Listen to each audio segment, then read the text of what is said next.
جہنم سے ایک لمبی گردن ظاہر ہوگی جو لوگوں کو پھاندتی ہوئی چلی جائے گی۔ اس میں دو چمکدار آنکھیں ہوں گی اور نہایت فصیح زبان ہوگی جو کہے، میرے نبی کا ارشاد ہے کہ بغیر حساب کتاب کے جنت میں داخل ہونے والے لوگ، کچھ لوگ ایسے ہوں گے قیامت کے دن، کچھ لوگ ایسے ہوں گے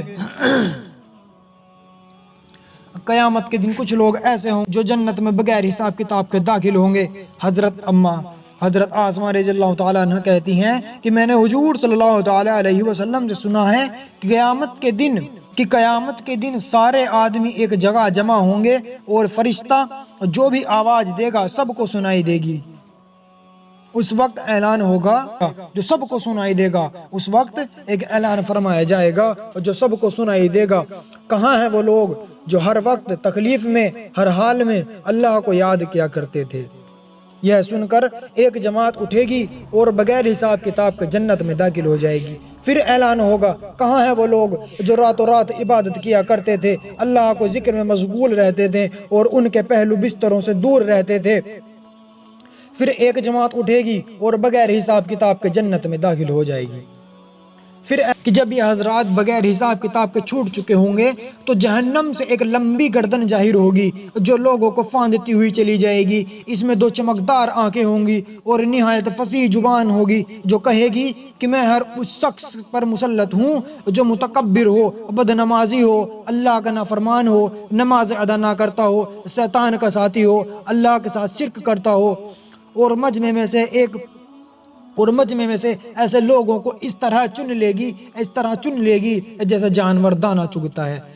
ان سب کو چن کر جہنم میں پھینک دے گی۔ اسی کے بعد پھر اسی طرح دوبارہ نکلے گی اور کہے گی کہ اب میں ہر اس شخص پر مسلط ہوں جس نے اللہ کو، اس کے رسول کو ایذا دی، اللہ کے رسول کی نافرمانی کی۔ ان لوگوں کو بھی جماعت سے چن کر اسی کے بعد ان کو جہنم میں پھینک دے گی۔ وہ پھر دوبارہ نکلے گی اور اس مرتبہ تصویر والوں کو چن کر لائے گی۔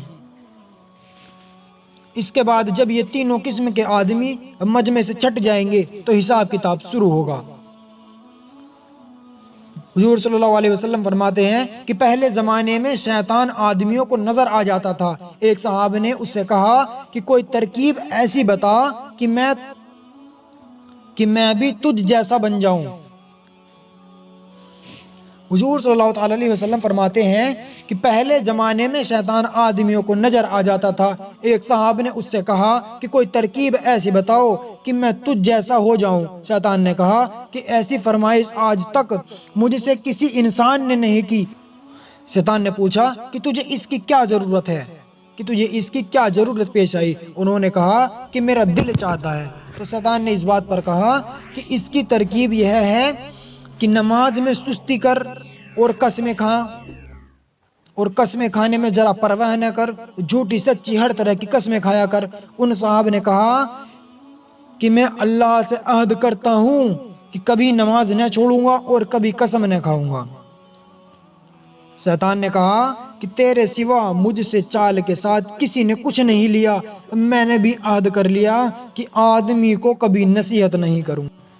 ایک حدیث میں آیا ہے کہ حضور اقدس صلی اللہ تعالیٰ علیہ وسلم ارشاد فرماتے ہیں، مجھ کو ارشاد فرمایا گیا، اب بتاؤ فرشتے کس چیز سے جھگڑ رہے ہیں؟ میں نے عرض کیا کہ درجہ بلند کرنے والی چیزوں میں اور ان چیزوں میں جو گناہوں کا کفارہ ہو جاتی ہے، اور جماعت کی نمازوں کی طرف جو قدم اٹھتے ہیں ان کے ثواب میں، اور سردی کے وقت وضو اچھی طرح سے کرنے کے فضائل میں، اور ایک نماز کے بعد دوسری نماز کا انتظار کرتے رہنے میں، جو شخص ان کا اہتمام کرے گا بہترین حالت میں زندگی گزارے گا اور بہترین حالت میں مرے گا، اور حشر کے میدان میں پل صراط سے ایسے گزر جائے گا جیسے بجلی تاروں سے گزر جاتی ہے۔ میرا رب فرماتا ہے کہ جب تک تم